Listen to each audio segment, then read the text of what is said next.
Hello, welcome to JIBRIN Angle on Weleke TV. My name is JIBRIN and this is my angle. Today's show, I'm supposed to be having my two regular guests.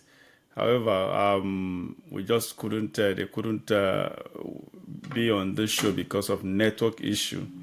The network from their end is actually extremely bad. So, unfortunately, today I have to go it alone. So, I shall be analyzing and giving you an update on the protests that has been going on in Nigeria for the past 3 days. I think I have some materials that I can discuss, especially with regard to day one. Day one, I have a lot of things we can talk about on day one and day two as well. I shall be playing some videos here, then we'll generally talk about it. I generally talk about the video and analyze it. And that is what we shall be doing. I shall be doing today with you. Again, my name is Jibrin. If you are, this is your first time of joining, of coming across this platform, thank you. I hope everything is well with you. And I urge you to subscribe to this channel and set on your notification bell so that whenever we have our show, you will definitely be notified to watch. And this show is a show that deals with political and generally current affairs. That is what we are actually focused on. We delve into other issues, but mostly it's about politics, actually. So, and that is it. If you are a regular, if you have been with us all this while, thank you so much for being here with us. Thank you for encouraging us to do more. And for everyone, every of our audience,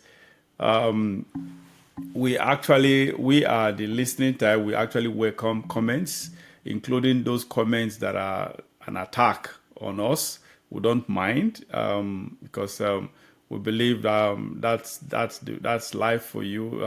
Life is in different shades and different opinion from different folks. One man's meat is another man's poison. So everyone has different opinions. So we accommodate and tolerate that. We accept that. We appreciate that. We respect all that different view, any view that is different from us, including including personal attacks. That's fine. That's okay. That's why we are here.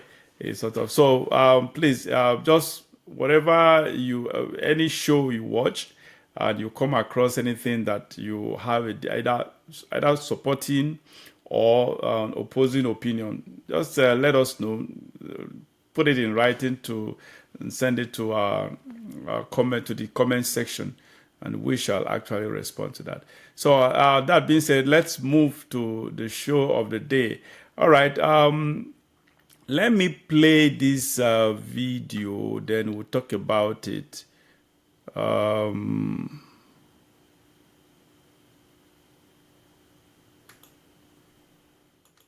Demand for increment of salary. They are protesting for hunger. They are protesting against poverty, which is as a result of the bad policy by this administration. Like I said that day, they need to look at these policies and rejiggle them so that it can serve the people better, because this is what we have taken the oath to do. Doing otherwise, it means we're anti-people, and we shouldn't be seen to be anti-people. We have said we are progressives, and in what manner and way are we progressives if we don't listen to the... All right. For those of you who may not know him, I think he is the governor of Adamawa State, Governor Fintiri. He is a PDP man, and that is why I played this video.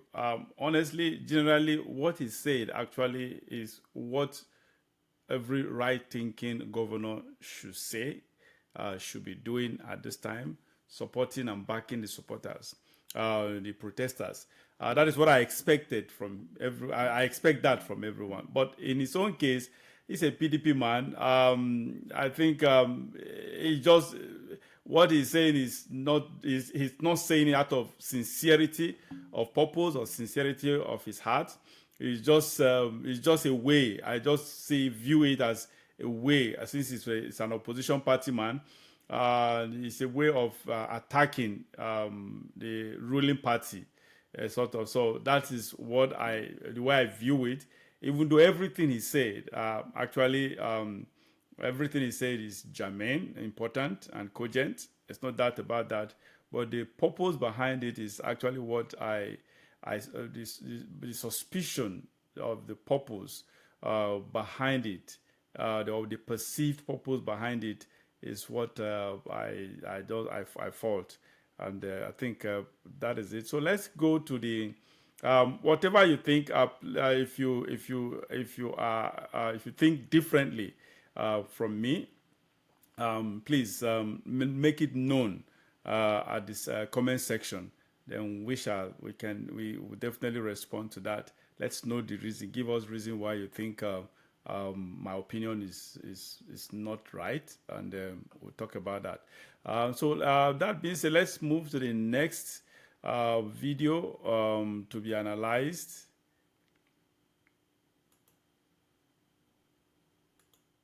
Make una no pull, abeg, make una hold na trigger, make una guide us, because before you know it, they go do una para. Before you know it, they go dey pay una 1 million. Now una suppose to dey aim pass those so-called senators. Now una dey fight people wey dey lose. It is why you have to stand with the people that can speak for you, because the law you sign is against you coming to protest. So stand with the civilians, stand with the people to protest against you. Sure. Stand with the people who are hungry that have betray you. Stand with the people that will not betray you. Your child will betray you tomorrow. Power is not forever. You are holding this one today. Tomorrow you will not. Sure. That is why you have to use it. Use it well. Power is not forever. God bless you. God bless you. God bless you. God bless you. Shout out to Nigeria police. God bless you. God bless you. God bless you. God bless you all. All right. When I saw this video, I felt kind of good. I felt excited that the Nigeria police that actually has a very, very abysmal record, very awful record, could actually do this, take this honorable step into doing the right thing, sort of. But even though I expected more from the Nigeria police and the military and all security agencies and agents, because they are Nigerians. They are passing through what we are also. The common man is passing on the streets, just like the man whose voice you heard, who was actually speaking or preaching to them or admonishing them to do the needful, to do the right thing, said that. They are supposed to be paid more than what they are being paid. Some of them are supposed to be earning more than the senators or legislators, but the reverse is the case. So they are literally passing through the same. We all go to the same market. We all buy the same goods from the same sources or whatever. So they are definitely passing through the same situation. And that is just it.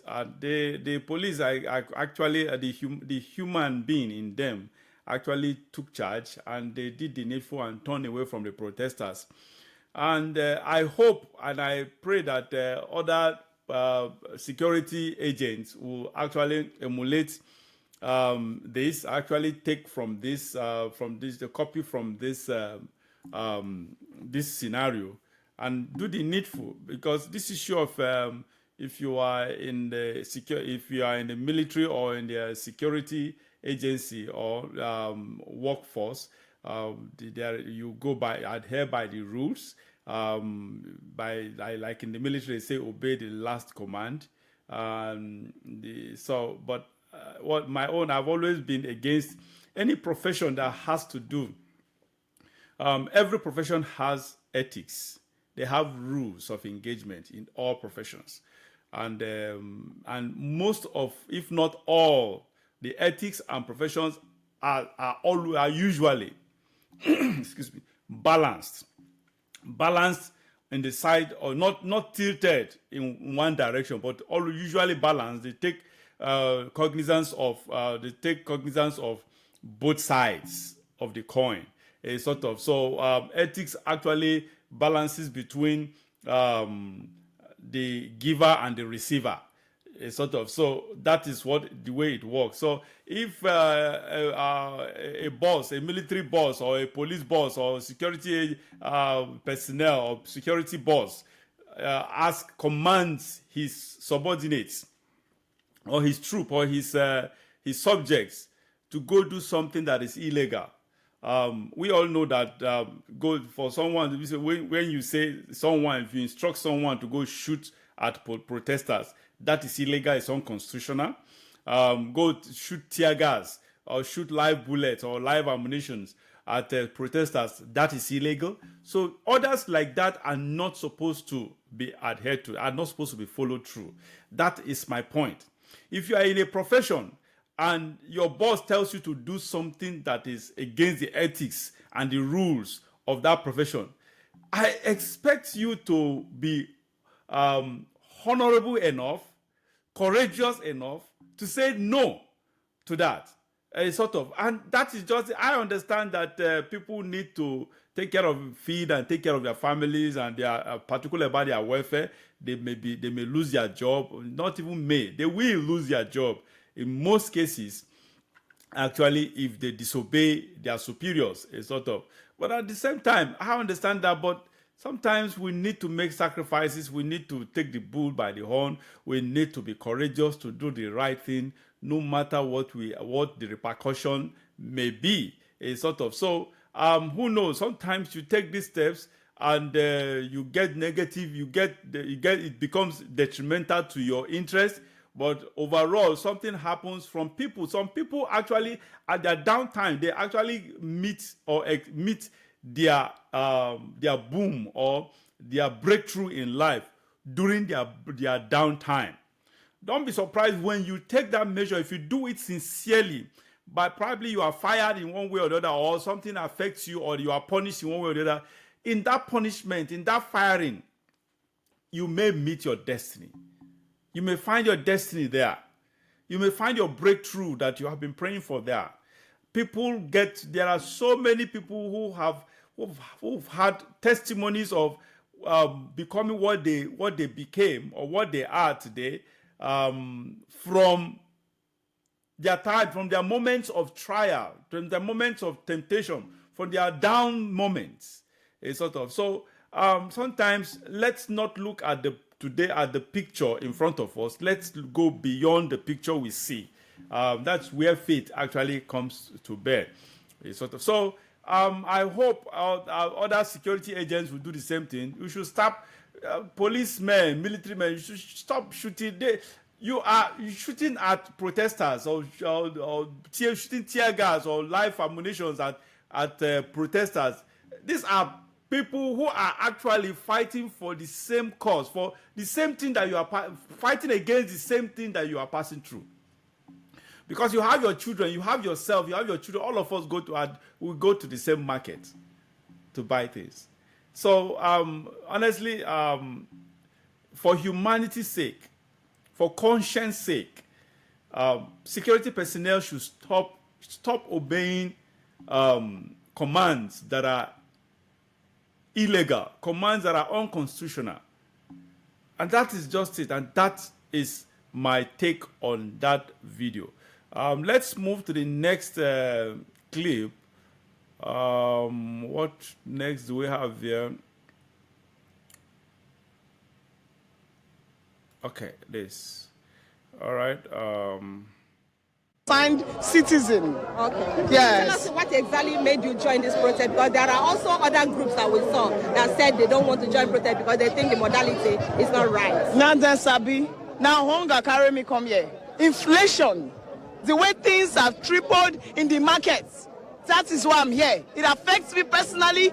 It affects me as a human being, as a citizen. And that is why I've come to join the protests. Hunger, inflation. People cannot buy things anymore in the markets. You're a woman. You go to the market. You cannot afford crayfish. You cannot afford egg. Even the least gari, you cannot buy. Gari is not a rich man's food. My people, gari is almost the same level with rice. And you say I should walk by. I can't walk by. I must join. I don't need to belong to any group. Nobody is more Lagosian than any Lagosian. Nobody is more Nigerian than any Nigerian. We are all Nigerians and it's affecting us equally. Now, people in government actually pleaded with the protesters to shelve this protest. And their reason is that the president has just been in office for just 1 year. Yes. And 1 year is not enough to actually bring about the changes that people are asking for today. 1 year is not enough to bring about the changes. But 1 day was enough to increase fuel. 1 day was enough to give policies and instructions that almost ruined our lives. It's all about policies. Make these policies and implement it. You don't need forever. When Buhari was there, they said 1 year is not enough. 2 years is not enough. Till 8 years. He has started again, same APC government. 1 year is still not enough. People are dying. 1 year is not enough, and within 1 year, fuel has gone to 1,000 TV per liter. How long should we wait? How long? No, let them tell us how long they want us to wait, and we wait. Let them tell us 2 years, and we wait. Okay, so I also listened to the SAN, that's the Senior Advocate of Nigeria, who said he's the lawyer to some of the groups that are protesting, and he has pleaded that this protest should be limited to a day or 3 days rather than the 10 days. Okay, yeah, why I played that video is because I just wanted to make 2 points there. One, that woman is a smart, intelligent woman. The woman was on point. She was articulate, in my opinion. She just nailed it. That's a nutshell. She just nailed it. And if for those of you who have been following this show for some time now, you will understand my opinion on this issue of give the government time. Now 1 year is too short a time. She just nailed it. So it's about policy. They said a good day will be known. They will be known at the beginning of the day in the morning. Any day that will be good, any day that will come out well, you will see the sign from the morning that this day will be a good day. And that is just it. I have made it clear from the moment 2024 budget was passed into law last year. I was very, very, very, very aggressive on criticizing it. That budget says it all. That's exactly what that woman is talking about. When you see where someone is, when someone tells you this is where I am going to, shows you that budget is actually it's a mirror of where the government is going to, where the policies are going, where the money, funding, everything is channeled. This is a budget that has just about 5%, only 5% allocated to capital projects. Every other stuff is just recurrent and unnecessary expenses, setting wrong priorities, etc. So with that kind of budget is a budget. I think I labeled it then from my show, the budget of crooks and criminals, of doom, and that is just it. So 1 year for what? 1 year. Look, from the first month, you should be able to know where a government is headed. So for people who are telling us to give Bola Tinubu time, what time? You have to look at what he has done so far. Just like that woman said, it took him just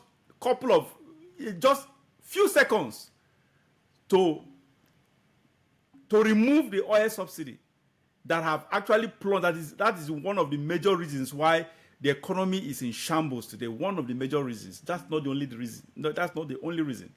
reason. So this is a point, a sort of.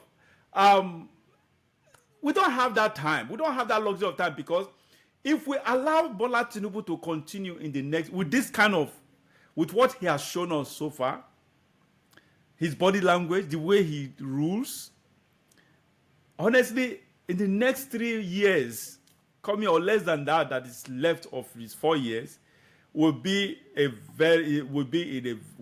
a very sorry situation, sorry state in the country.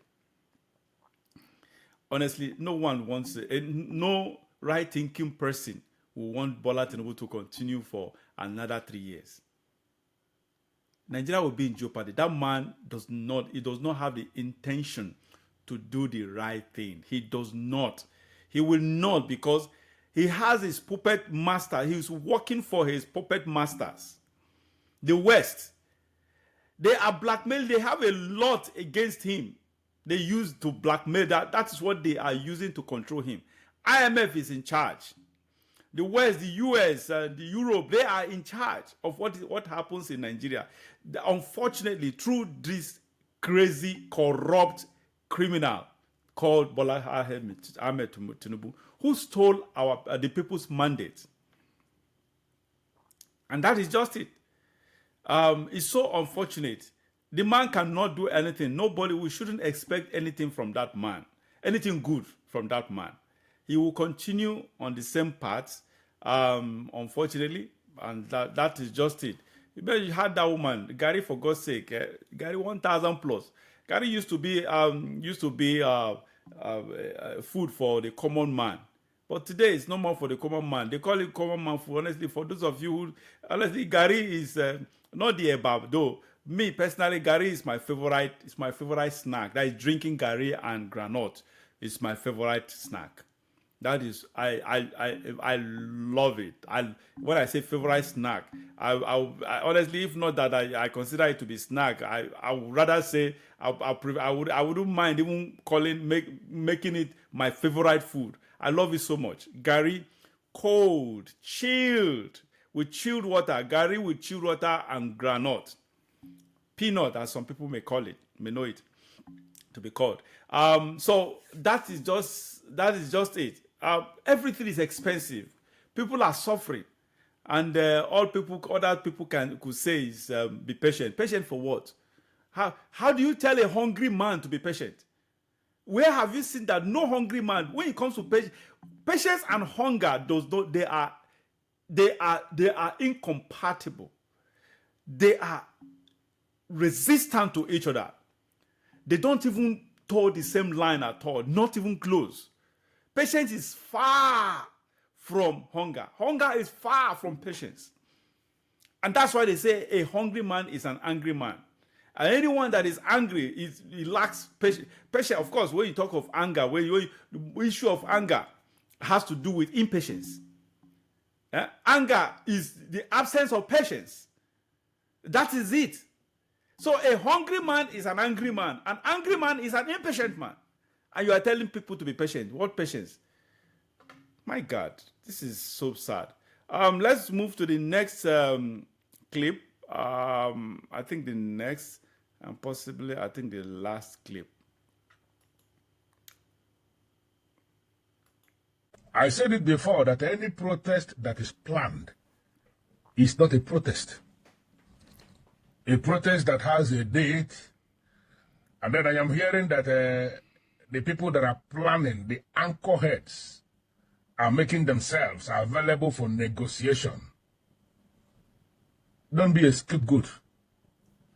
If you are my lover, or if you are my hater, all of you are in the same bracket. My lovers and my haters are in the same bracket, because I don't know haters. I know individuals. So what they decide to do with me, whether they decide to love me or they decide to hate me, is their business. So all of you, I am talking to all of you.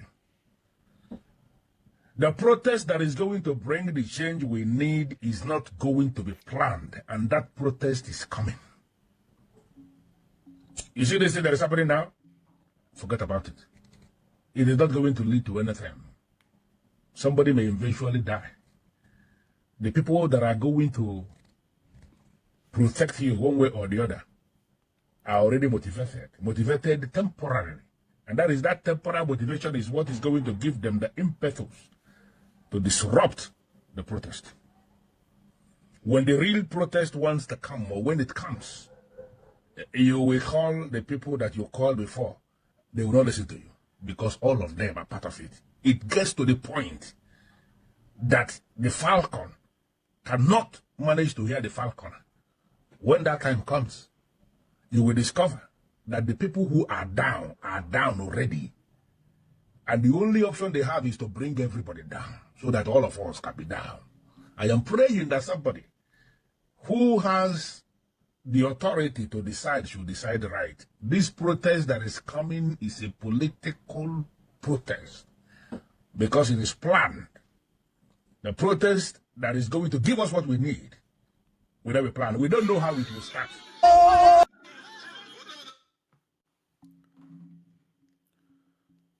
All right. Yeah.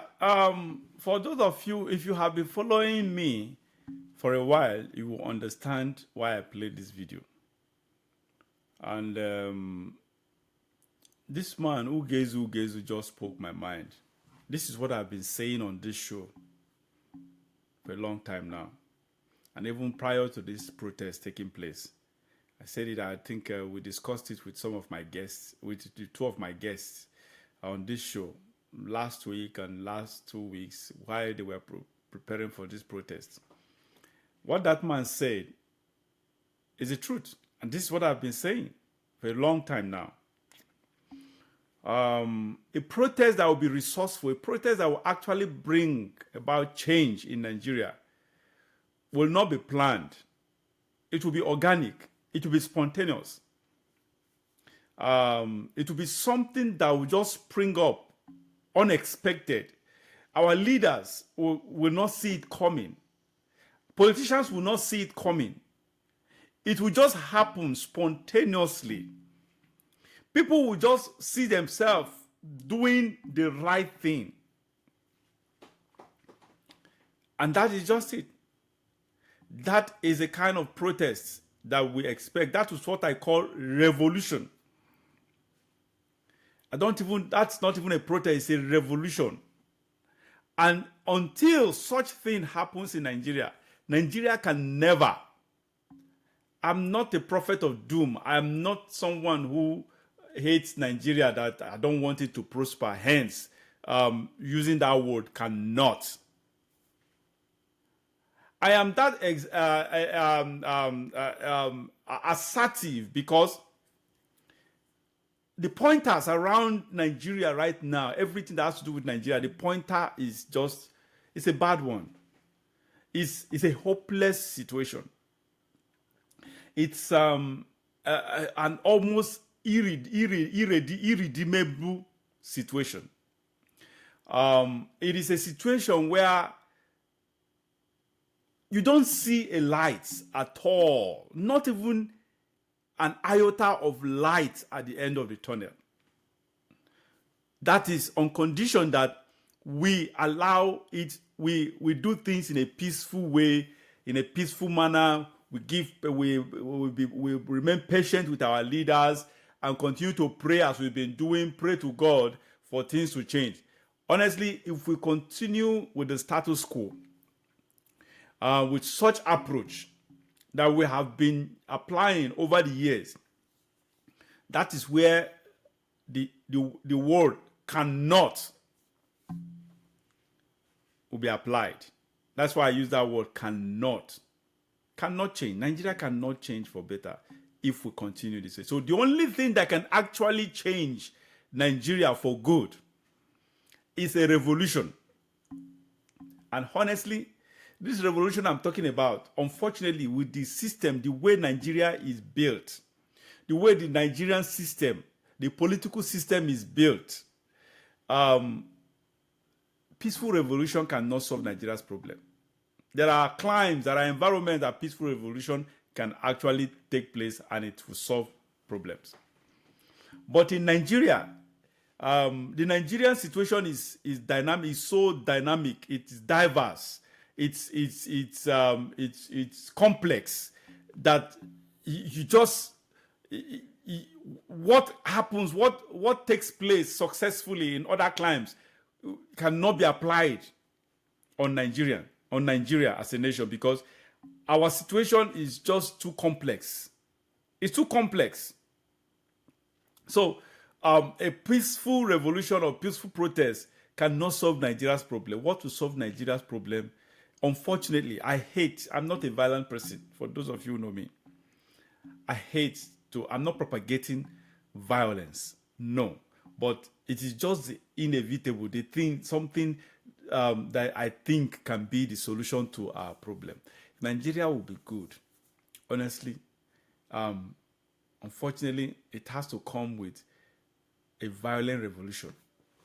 Violent revolution that will target the elites, the military elites, the political elites, the security elites.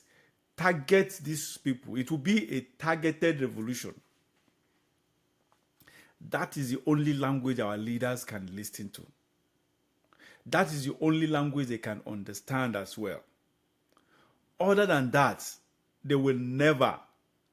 They will keep we all know how many billions that Bola Tinubu spent just to quell this protest. They will continue to corrupt everything and anything that will come against them. And that is why the only thing that can pull this power, this plug off from them, this plug of power and authority and dominion from them, is a spontaneous and organic revolution. The one that they will not see coming. They will not see it coming. And that is just it. That is the unfortunate thing. It's so sad. It's so sad. So sad that Nigeria, as a great nation, Nigeria has everything it takes to be among the global superpower in economy. Honestly, we are not supposed to be the largest in just Africa alone. We are supposed to be among the largest economy, the most booming economies in the world, among them. Unfortunately, the time it was in 2015-16. That was when we became the largest economy in Africa. But today we are about the third or the fourth. Can you imagine? Third or fourth in Africa. Nigeria is the giant of. We have everything that no African country has. We have the population, the largest black population in the world. We have the oil, richer than Africa. No African country has the kind of oil we have. We are the 6th largest oil producers in the world. We have the potential for agriculture with our land mass. The land, the span of land in the northern part of Nigeria is huge enough. Not just the land, but fertile land is huge enough to feed the entire Africa with food supplies. Talking about solid minerals, I think we have about 60-something solid minerals globally. In Nigeria, we have, I think, for those of you, correct me if I'm wrong, I think I've read in the past that in Nigeria, we have about 50-something of this 60-something of solid minerals found in Nigeria in commercial quantity. Commercial quantity. Tell me, which African country is this resourceful, this rich as Nigeria? None. So we have all the paraphernalia of wealth at our fingertips, at our doorsteps. But what is going on here?